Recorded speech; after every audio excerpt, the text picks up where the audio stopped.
Okay, you guys, I'm so excited. I'm so excited. We are here today with one of my ultimate sheroes, one of the coolest people in the world. We have got Lexie Kite of Beauty Redefined. Lexie, would you introduce yourself to our audience? Yeah, well, first of all, I mean, that was a great introduction. That's high praise. Thank you so much. You are wonderful.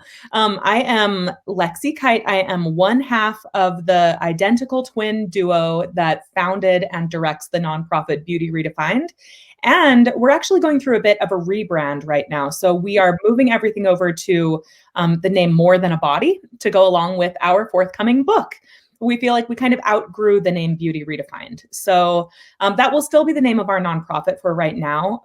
But we're like rebranding everything as More Than a Body, which is what our message is about. And we can talk all about that during this podcast. Yeah. But just a little bit about me. I did my master's and my PhD at the U. I graduated with my PhD in 2013, so 7 years ago, which is just wild. And Lindsay, my twin sister, did too. She lives in New York. She lives in Manhattan, and I live in Salt Lake City. And I have a baby who's about to turn 1 named Lane. We call her Laney, and a 4-year-old daughter named Logan that are just like the most amazing girls in the world. And Lindsay and I, before the pandemic, for the last more than 10 years have been traveling across the country speaking about a body image, which is what we'll be talking about today, which is your relationship to how your body and how you feel about yourself. Not just how you look, but who you are, what you do, how you feel. We'll talk about how we're trying so hard to redefine body image and positive body image for people to change your life. But I am very happy to be here today to speak with you about all that. And I just promo for you, but honestly, Lindsay and Lexie have totally changed the way that I relate to my body and have totally changed.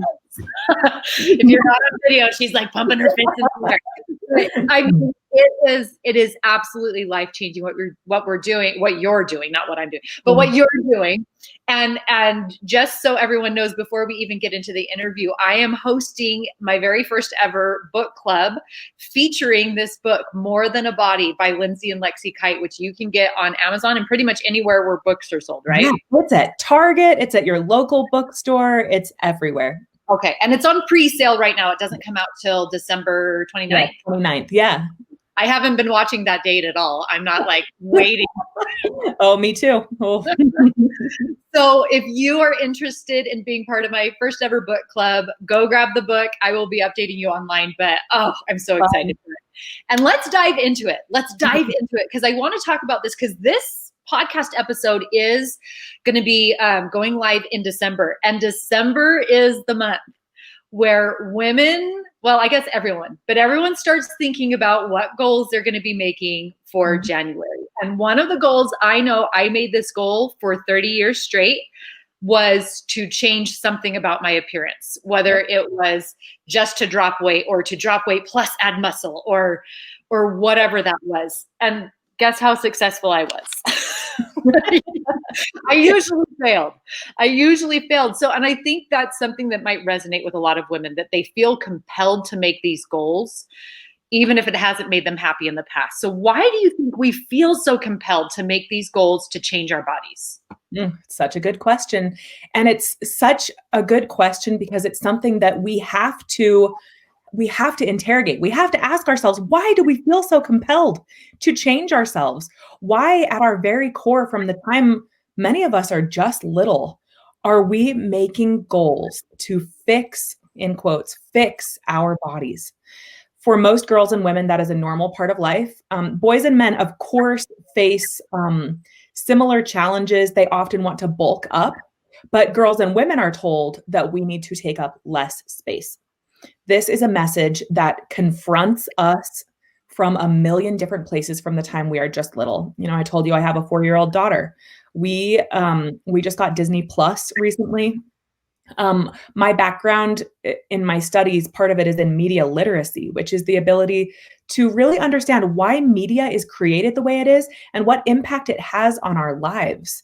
So for me, this is huge. And I knew from the time I had Logan that I was going to be so careful about what she views. And because that determines what she values, that makes up her reality.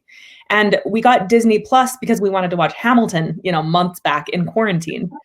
And then Logan started seeing shows she wanted to watch. And some of them she had seen before with her nanny or with her friends, and that I couldn't always control. But up until that point of getting Disney Plus, the shows we had watched in our house largely only featured like female leads who were doing more than just looking pretty, who didn't fit those very Disney ideals of big eyes, tiny noses, tiny chin, big lips, big breasts, big hips, and a tiny waist. Like that is across the board what you see in Pixar, Disney, and other animation. But when we got Disney Plus and I started looking at these shows that are otherwise awesome, like some of these shows that are sharing such a powerful message, that have this strong female lead doing something to move the plot forward, being a hero. And yet every time, every female character, nearly everyone, fit that same ideal. They have to look one certain way. And that drives me bananas. It doesn't just drive me bananas because it's annoying that media makers can't be creative with girls and women characters, because they can with boys and men. They can be shaped like any animal in the world. They can be shaped like any person in the world. But if it's a female animal, she's tall, slender, and curvy with eyelashes and makeup. That's just what we see. And that starts young. That idea that we must look a certain way, not just to be beautiful, not just to be desirable, but also to just look like a girl, to just look like a woman, to look and feel normal. And so the fact that we all face this pressure, little girls, our grandmas, every year in between, face this pressure to change ourselves is normal. It is natural. It's okay if you feel that way. But I want you to know what so much research shows and what so much personal experience from me and Kristen and everybody else shows, that when you are focusing on the outside of your body, when you're focusing on changing your parts in some way, it's usually losing weight, you are not fixing the inside problem. Body image is an inside job. I went my whole life, starting from 7th grade, on a diet. Every summer, I lost weight so that I could be so excited to go back to school and people could see me shrink my little girl body. It's because many people in my life were dieting. My own mom, my aunts, my grandma, they all talked about food a lot. They all talked about, what they were cutting out, what they wouldn't eat. And that was just my norm. And every year I would lose that weight, but my insides wouldn't change. I still felt that shame. I still felt so defined by my body. In one of Lindsay's little girl journals, she was 13 or 14, she wrote, "I've lost a bunch of weight this year, and yet I still don't feel good about myself. I actually felt better about myself when I was bigger, and I can't figure out why." That's the truth. Like, body image is an inside job. And so I want you to know that studies also show that 97% of people who lose weight will gain it back, plus more. That's what all science shows us. If there was a diet that worked, that kept weight off, we would know it, and it would have overtaken the market, and it hasn't. So I want you to know that you can fix the problem, and it's not your body. It's on the inside. It's in your brain. And as you work to value yourself and define yourself for more than your body, you begin to see that you are great just the way you are. And yeah, those feelings still creep in. Those feelings of shame, they might crop up every single day when you're scrolling through Instagram, comparing yourself to somebody else, or you're getting together with your family over Christmas and you see your sisters-in-law who look better than you think. But those thoughts can come up, they can come in, and they can dissipate. They can float away as quickly as they come in when you can value yourself and find purpose in yourself and in your body as more than a body. Oh, I love that. Oh, I love that. And I want to talk about what the goal can or should be, because I've gotten to this point where, like, tomorrow I'm doing this big project. I will be seen by people on video that have known me before as a thinner version of myself, and I don't feel stressed about it. I'm not like, oh, dang it, I've got to go on a diet. I have not crash dieted for it. And I've gotten to that through goals I've made. But I want to know, what is a goal you think a woman could make to get her mind and her body to a point where she doesn't feel like she has to lose that weight to be happy?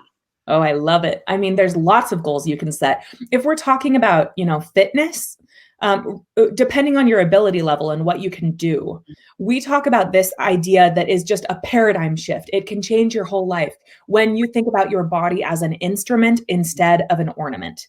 This is a game changer, especially in terms of like a New Year's resolution goal, or when you get that feeling that creeps in that says, if you lost weight, you'd be happier, or if you fit into those jeans, then that boy will love you, or whatever the thing is.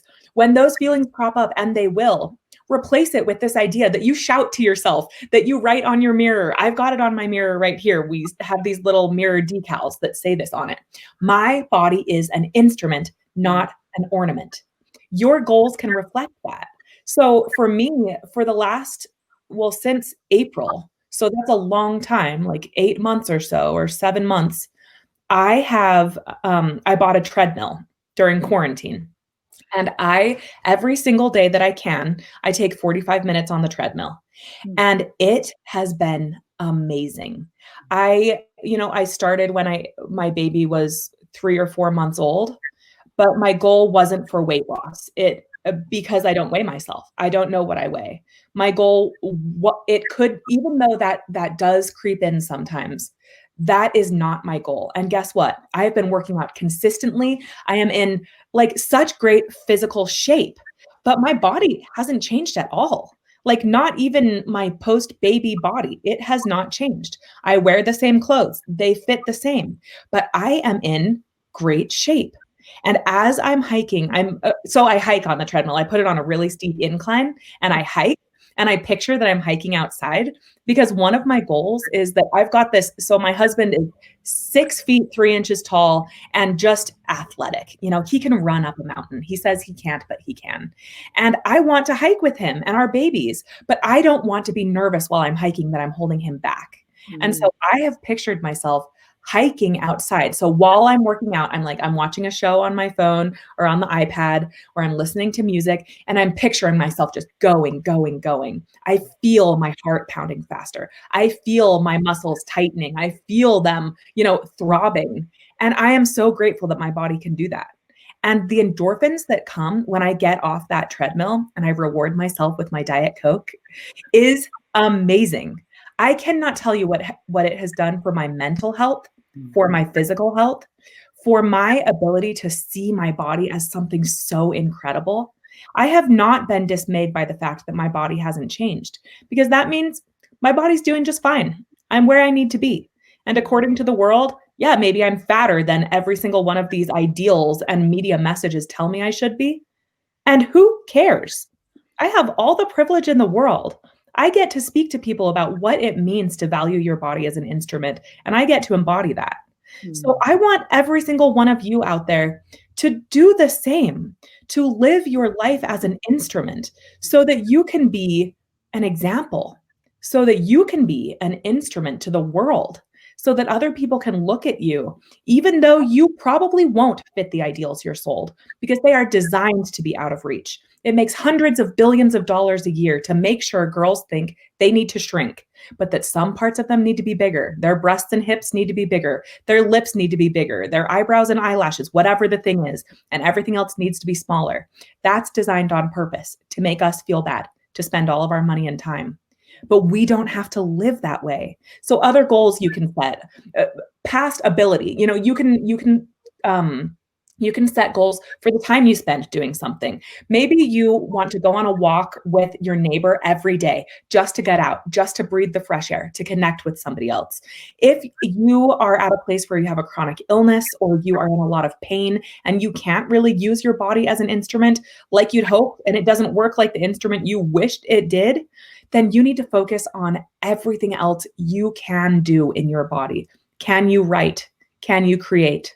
Can you sing? Can you reach out to somebody? Can you listen? Can you communicate? Can you hug?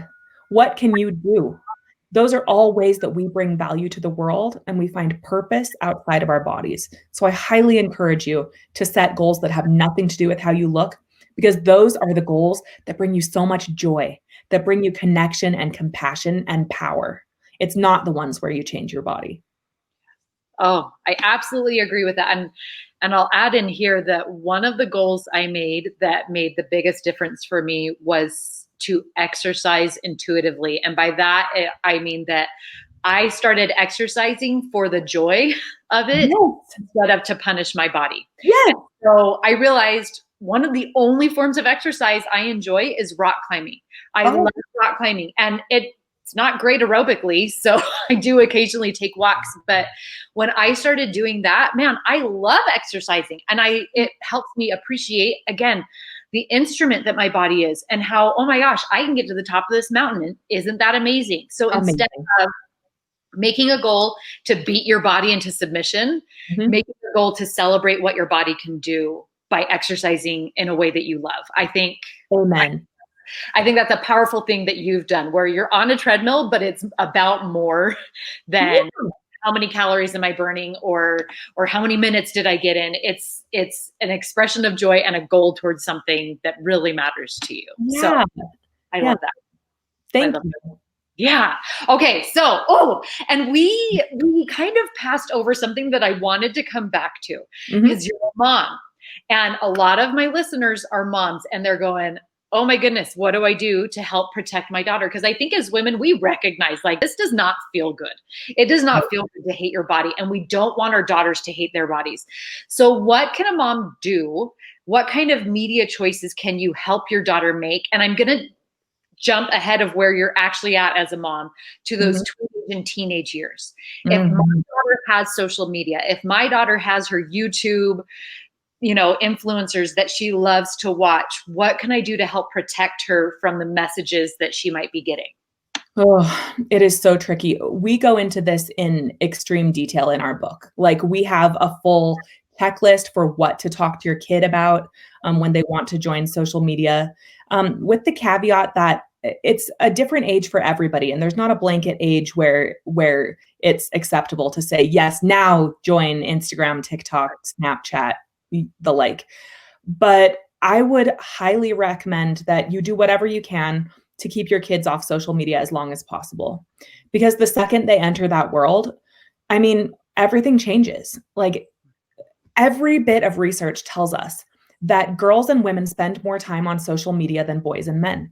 And girls and women, the more time they spend there, the worse they feel about themselves, the less united they feel with other girls and women in their real life, the more fixated on their bodies they are. All the studies show this, and real life does too. Like, think of where we're at in the world, where we spend so much time on social media, and cosmetic surgery for facial changes is through the roof because of filters, because of Instagram and Snapchat filters. And now with TikTok, there is so much what we call like inspiration, meaning there's and so much body-centric content where we see very young girls wearing like really, really tight stuff. It's usually leggings and a sports bra or a crop top, which is fine. Like, girls get to wear that stuff. That's in style right now. But when all you see is girls wearing very little clothing, doing very body centric, like the camera is focusing on their whole body movements, like all the dances, that is designed to create a response that causes us to compare ourselves. That's what it does. Like, the fact that so many girls and women are posting that content is because that content, the body stuff, gets the most engagement. And so that's what we're seeing. And that's what shows up on like the search page. That's what you see because it's promoted to you. And that stuff causes an effect. Like, it affects you in a very real way. So I say all of this. I want to start with that caveat because social media is scary. So much good can come from it. But this is a conversation that you have to have often with your kids. So when they do get on social media, I highly recommend that you regulate their time. There is a certain period of time that they can do it every day, and they don't have their phones with them at night when they're going to bed. They don't have their phones for just endless scrolling because that causes anxiety and depression, and it's all backed up by facts. So you set a period of time where they can be on, but our book goes into like the full checklist of this, but they should not let anybody follow them that they don't know in real life. They should not be able to respond to direct messages from people they don't know in real life. Of course, they should never be sending nude photos. That ends up as child pornography you can be charged for. So they shouldn't be receiving them either. But the truth is that what you need to talk to them about are the pros and cons of what it means to live in a world where you're spending your time on screen. And some of the pros are valid. Some of the pros to this world are that you get to connect with people that you wouldn't have otherwise. Beauty Redefined has thrived because of social media. We've gotten a really important message out to a lot of people, and that hopefully continues to grow. And so we want people to have the opportunity to be there to find out about activists and mentors and experts that are doing amazing things in the world that you wouldn't know if you weren't connecting with them online. That's really good. You get to also be involved in communities and build community that is so important now more than ever. That is really good. There are other pluses we can talk about, but the harms are big. The harms are what I've discussed, and they're all backed up by research. And so it's up to you to regulate your time and then curate your feed accordingly. You should unfollow or mute people, even that you love in real life, that are posting a lot of body-centric content. You can't blame them for living in this world that gives them likes and engagement and lots of new fans for posting stuff that's all about their bodies and all about their beauty with the filters and everything. You can't blame them and you can't shame them, but you got to look out for you. You have to look out for you as number one. And that means that if your sister-in-law is posting a bunch of before and afters about her weight loss or her breast enhancement or her new lashes, or she's selling all of these different diet products and services, it's okay to mute her. She doesn't have to know about it. You don't have to tell her. You can still love her and support her in real life.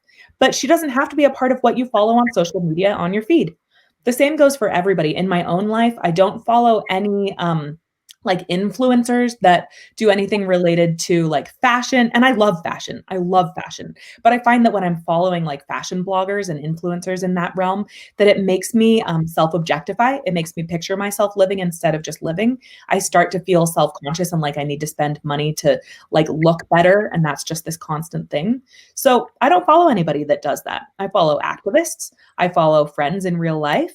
And I do my best to make sure that Instagram and every other form of social media is something that brings value to my life and helps me remember that I am more and that I can contribute to a world that needs more with my own voice.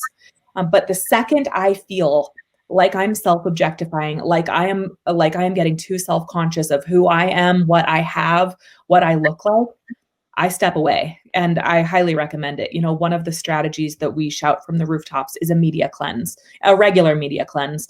We're talking every month if you can, even if it's just for one day. Step away. And when you come back, you're more sensitive to the things that are designed to make you feel kind of bad, that are designed to make you feel subpar. So you'll change something. And that's everywhere in this world, everywhere. I hope that answered some of your question. I could talk about it all day. Just be careful. I would love for you to talk about it all day. I know you don't have all day. So one thing that I caught on to there, and I would love for you to give me your feedback on this. So one of the things that I love that you guys talk about is that someone could say they're being body positive, but if they're posting their before and after selfies or always posting pictures of themselves in a bikini to show how body positive they are, it's actually still a form of objectification of a body. Is that right? Absolutely. Yeah. Okay. So, and I would love for you to kind of help us through this idea of detoxing, like who we follow and what we do. Cause I have done that, and I have gone through and I've decided, okay, which ones can I not just handle because they cause me to compare. Yep. And I've discovered that there are some things I still enjoy and feel good about watching. Mm-hmm. Like I mentioned, I love to rock climb. I love following rock climbing people on social media, even though they're showing their bodies. Yeah. As I look at them, it's a celebration of what that body is doing. And I'm not thinking, oh, I wish my arms looked like hers. So what's that dividing line then between, okay, I like someone who does show their body sometimes, but how do I know if it's good or not good for me? It's a great question. And it is definitely subjective. It's up to the individual. So this idea that Lindsay and we write about this too, we introduced back in late 2015, is the idea that body positivity is kind of broken into two camps. So body positivity is broken into this camp of people, the first camp, who want to expand the definitions of beauty to fit everybody. So they're the all bodies are beautiful. My flaws are beautiful. Let me show you my body so you know that you're beautiful too. And that's good. And it's good to be able to follow people on social media that look like you. You know, in mainstream media, like in TV shows, movies, kids shows, whatever it is, you're not going to find it. There are very, very few examples of women that look like the women you see in real life, of bodies that look anything like your own body. Like, that's just the truth. There's very few women that like are able to fit those ideals, because women are casted for particular parts for having very particular bodies. And not to say anything about all the women that are just illustrated, you know, in the kids movies and things that we were talking about earlier. That body positivity is good in the way that it has shown us that everybody can be acceptable in their current body. But there's another camp where we definitely fall into, where we would argue, based on our research, like based on our PhD research, that a lot of what we see in body positivity is still recentering bodies and beauties as the most important thing about us. So if your feed is filled with body positive influencers who are pointing to their flaws, who are celebrating their flaws, who are just posting a lot of pictures of themselves and their bodies, at some point, where is the next step? Like, if it's all just bodies, bodies, bodies, are we just reflecting what mainstream media has always done, but expanding the boundaries of who qualifies to be objectified, to be seen, you know? At some point, we argue that there must be a next step. If we stop at just celebrating bodies, we are forgetting that we are more than bodies. Women are more. You are more than beautiful. I want you to know you're beautiful, but more importantly, I want you to know you're more than beautiful. I want you to value and accept your body, but more importantly, I want you to know that your body is not here for anybody's approval or disapproval, that your body doesn't need validation from the outside world to be incredible, to be the most amazing miracle, regardless of how it looks or how it works, because it is yours. It is a gift because you are a gift to the world. It doesn't matter what your body looks like. So as you're scrolling, I want you to constantly be asking yourself, how do I feel? And if you're starting to feel too defined by your body, then maybe it's time to step away, or maybe it's time to unfollow or mute those people. I love seeing like videos and images of women in action. And that's one thing you talk about when you're talking about like rock climbing, like people rock climbing. Like, yeah, a lot of it is really body centric. And that's cool. That's okay. Because a lot of sports are really body centric. You know, like I was a competitive swimmer. Like swimming is one of the most just body, so many bodies. And that can be really stressful. But when you're celebrating what a body can do as an instrument, not an ornament, that's so fun. And there's a lot of women online in yoga, in weightlifting, in all sorts of sports that are showing you that you can be an athlete without having that body that everybody has always described as like an athlete's body. Yeah. Because when you're out in the real world, like I ran a couple of half marathons years ago, and I was so struck, I thought I was going to go out there and be the fattest girl out there. And I was so struck by being out there and seeing old people and young people and fat people and thin people and everything in between out there competing. Because in your head, we get so anxious about like what it looked like to be an athlete that you can't even go to the gym unless you have the right outfit and the right body. And women really do that. That's a real thing in research, that many of us feel too fat to exercise. We feel like we can't even do it because we're going to be seen and we're going to be evaluated as too fat. So there's this imaginary like evil person that is literally keeping us from living our lives. And that's real. It's called self-objectification. But when you're following people online who help you want to be more, not less, that's amazing. Like, think about your New Year's resolutions, not in terms of like that whole new year, new you thing, but maybe like new year, more you. Like, what makes you more? What lights you up? What allows you and gives you permission to be and to try new things and to live with less shame? Like, do that. Be more. We need more of girls and women in the world, not less. Yes. Oh, and I think one of the great fears that women have, and I worked with a dietitian and a therapist as I was going through learning how to give up dieting because I'd been doing it for 30 years. And my biggest fear was if I'm not dieting, then I'm going to let myself go Mm-hmm. and I'll be so unhealthy and I'm just going to look awful. So, what can you say to a woman who is worried that, well, if I'm not dieting all the time, then I'm just going to turn into whatever their worst fear of turning into is? Oh, yeah. I want you to really interrogate that. What has dieting actually brought to your life? Like I said, research shows that 97% of people who are dieting to lose weight might lose that weight, but they can't keep it off for long, maybe a year or two, and then you gain it back plus more. And then your metabolism suffers, and then your body suffers, and your hormones suffer because that yo yo dieting called weight cycling is not good for you. And believe me, I speak from experience. I know it so well. I've weight cycled my whole life, and I'm right there with you. Where a few years ago, I gave up on dieting. It still creeps back in all the time, you know? But I have been able to live with less of that binge and restrict cycle because isn't that what dieting is? It's restricting and Yeah. then it's binging because there is not one without the other.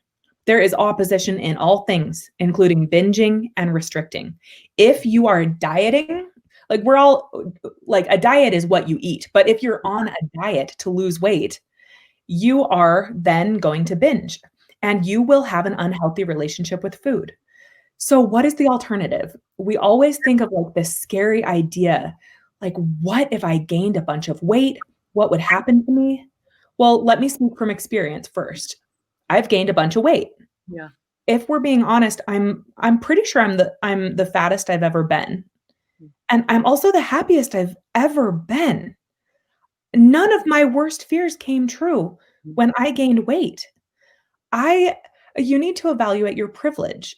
And for me, oh my goodness, my privilege just makes me want to bawl. I have the privilege of having like the most wonderful supportive husband and a wonderful love life in all regards that I won't talk about because that's personal. But it's great. And none of that changed when I gained weight. And I have babies that love me and look up to me. And when my 4-year-old daughter the other day, while I was changing with her, and she said, "Mom, you have a jiggly bummy." I said, "Oh, I do. And you do too. Isn't that amazing? Our bummies are so good." And then I had a whole talk with her. Bummies come in all shapes and sizes. Mama has a big bummy. You have a little bummy. All bummies are good. We don't talk about them to other people because that makes other people uncomfortable. But aren't they all amazing? I told her the muscles in my booty allow me to hike and to carry you and to climb up and down our stairs. I talked to her and it was awesome.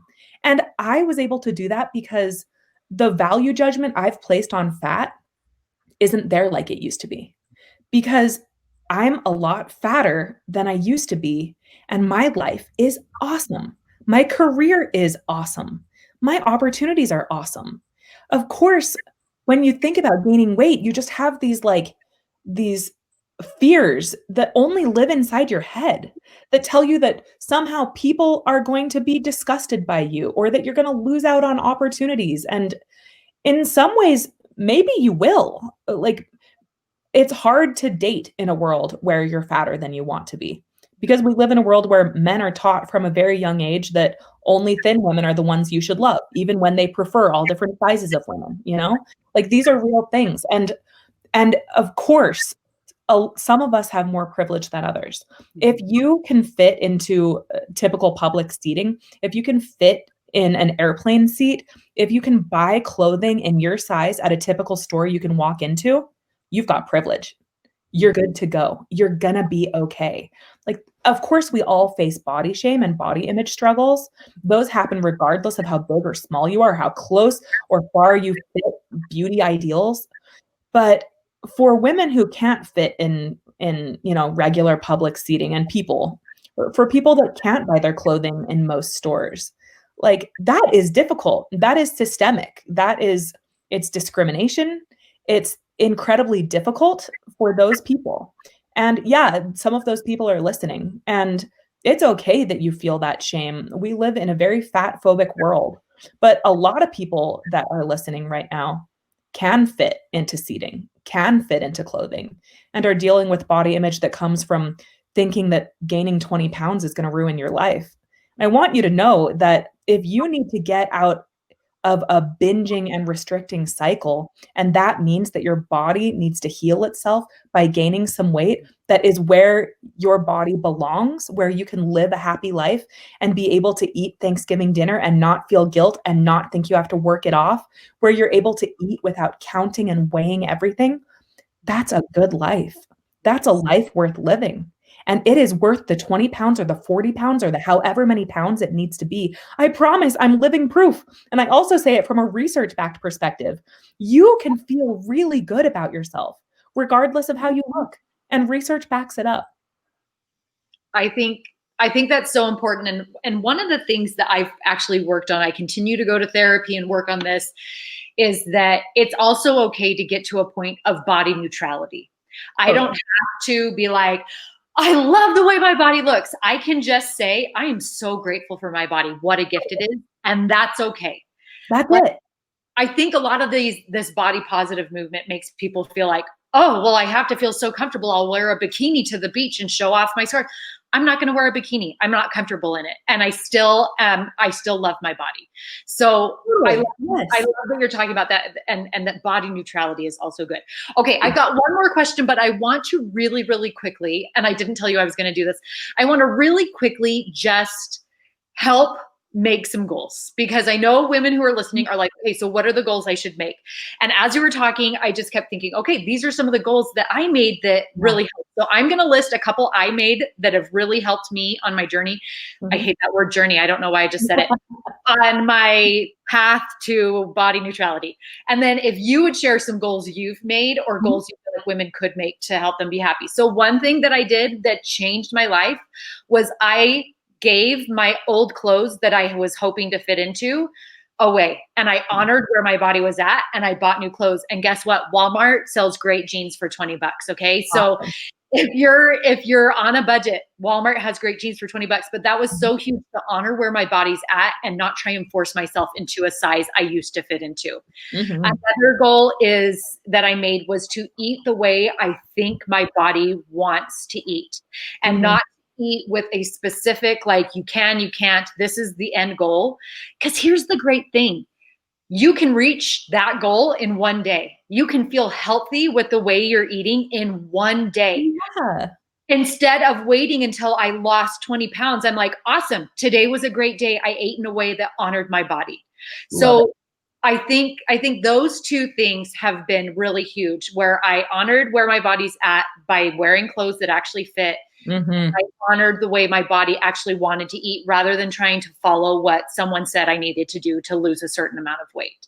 Now, what about you? What's helped you on this path, or what do you think women could do? Let me think. Some attainable ones related to clothing.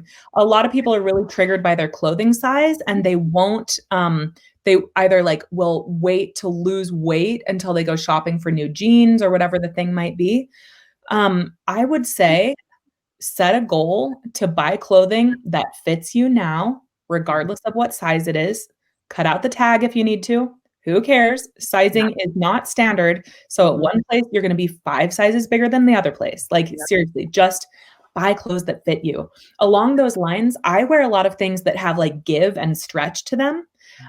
So I wear a lot of dresses in the summer, especially, and in the fall, such cute dresses that are just easy because it's just one thing. Right. So, and it if you gain weight or lose weight, you don't really know. You can't tell by body checking your clothes. And that's really important for me. So I've got a standard style I have in my life, that I really like. And it works for me, and it keeps me from focusing too much on what my body looks like when I live. So I encourage you to find a uniform, find what you like and then just own it. So you don't have to keep thinking about your body. You don't have to wear what's in style. Like I don't wear leggings because not because I think they're immodest, because I don't think they're immodest. I don't care about any of that. I just feel very self-conscious when I'm wearing leggings. They're just a lot. It's just like a lot. And I am cool with everybody else in my life wearing leggings, but they make me self-objectify. So I don't wear leggings. I wear joggers and like, baggier stuff. Yeah. So that's what I do for me, and you just own it.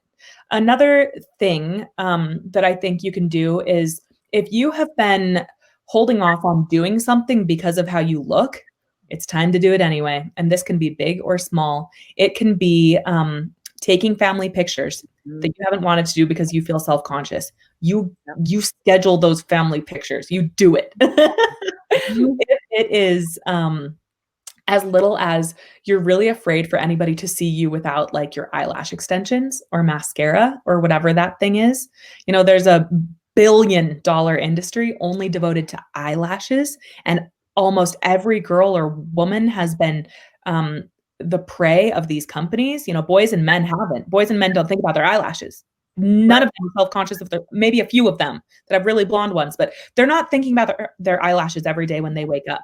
But girls and women are, and that's on purpose. There's so much money spent to make sure we feel that way.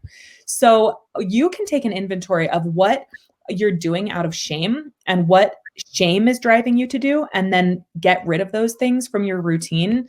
Mine was definitely mascara for a long time. And then during quarantine, I realized that I needed to prove to myself that I'm still me without mascara, that nothing changes in my life. And so I stopped wearing mascara sometimes, and I went out without it, and I did Zooms without it, and nothing changed. I'm still me. It was just this shame that was keeping me from it. So do the thing that shame has been keeping you from doing, and the endorphins you get and the confidence you get from doing that thing remind you that you're more. You're more than a body. You're more than parts. You're more than a decoration for anybody else. Just gives you so much confidence to then continue doing those things. Yes. And we've talked about this before, and I love what you said the last time we talked, where it's just show up anyway. Show up in your joggers, show up without mascara. That's what men do all the time. They just show up. And so we don't have to slim down or eyelash up or get our hair done to be of showing up, right? Yeah, totally. Show up. It is our own worst fears that are keeping us from showing up. And we need women. We need women out there to show up now more than ever. We cannot let our self-objectification keep us from changing the world in all the ways the world so desperately needs right now. Oh, yes. Oh my goodness. I just love your guts. Okay. So as my last question, and I think this is so powerful if you're willing to share with us, is what does it feel like to be a woman who has body image resilience? What are the benefits that you notice like on a daily basis? And do you ever feel drawn back toward the diet and beauty industry, that culture? Oh, yeah. I mean, I might be a body image expert in quotes, but yeah, I don't think anybody totally breaks free from this world. There's just too many competing messages that would tell you otherwise, and so few that are affirming that you are more, There's too much money to be made. So yeah, I regularly, every day, I feel glimpses of that, probably every day. Just, if I have to go out somewhere, or if there's a big event coming up, I'm thinking about doing press for the book, and, that can be stressful, especially talking about bodies, So yeah, that stuff creeps in, but I know I am body image resilient because it all drifts away as quickly as it comes in. Like I'll tell you what it feels like to be body image resilient. It feels like freedom and power and peace. It feels like I know my purpose extends so far beyond my body that I'm at a place where my body could never hold me back from being, It can't hold me back from my purpose because it would feel like self-betrayal. It would feel like I know I have this thing to share with the world. I know how badly girls and women need to feel what this feels like, And I'm not saying that I'm the picture of body image resilience because it's a lifetime journey, but I know I am more, and I know every single one of us is more. And I would be betraying myself. I would be betraying the world if I let this keep me, you know? If I said, I need to lose a bunch of weight before I get out there, or I need to fix my face, I need to fix my breasts, I need to, whatever the thing is, it would be complete self-betrayal. I wouldn't be able to live with myself. And I want, especially girls and women, I want everybody, but my expertise and my heart is with girls and women, to know that regardless of how you appear, regardless of what anybody says to you about how you appear, or of what has happened to you in your body, if you have been abused or assaulted, if you have been bullied, if you have been told by your partner that they'd pay for your breast augmentation, or that you'd probably feel a little bit better if you lost some weight, or whatever the thing is, we, like, people have been there and I've heard it all. I want you to know that those things don't have to break you. What body image resilience means is that you can and you will go through some dark stuff, some stuff that will cause you to feel so defined by your body, so hurt because of your body, so ashamed of your body. And yet, because of the pain you have gone through, you can be more. Like, that pain, once you acknowledge it and shine a light on it and talk about it and open up about it and realize that you do not deserve any of it, you can turn the tides on that pain and let it be the thing that changes you, that allows you to serve the world in ways you couldn't have without it, without going through that yucky stuff that you don't deserve. Body image resilience is the ability to find your purpose and your power, not in spite of your pain, but because of your pain. To, even in some ways, in a very dark way, feel grateful for what you've gone through, because it makes you you, and that's who the world needs. It makes you more you, not the less you that you always thought you had to be. I'm so grateful for the body shame I felt throughout my life, because it's changed me and given me purpose and power. And I know that in a world where girls and women face so much pain in our bodies, that we have the power to make that pain a catalyst for our power. We can access more power because of our pain. That's what our book is about. That's what I hope you get when you read it. I hope you feel the power of our words, that you know that truth about yourself, because all we're trying to do is help you see you, you know, help you see who you really are. Because, oh, I just have so much faith that the girls and the women of this world are going to change things for all of us. Just so much faith. And your message is so powerful, and I want people to keep learning from you. So whether you're going to do the book club with me or not, where again can people find your book? Yes, it's called More Than a Body by Lexie and Lexie Kite, and it is available everywhere books are sold. Amazon, Target, Barnes and Noble. Your local bookseller should already have it. I just ordered from a local bookshop in Salt Lake. We'll be having events for it. You'll see a bunch of press for it. We hope you'll follow us on Instagram and Facebook and Twitter. And our website is morethanabody.org. Oh, awesome. Okay. And I will include links for all of that in the show notes. But I'm just so grateful you've been here, Lexie. You are the example the world needs. You and your sister are just these powerhouses that are changing the world. So thank you so much. Thank you for your support. It means the world.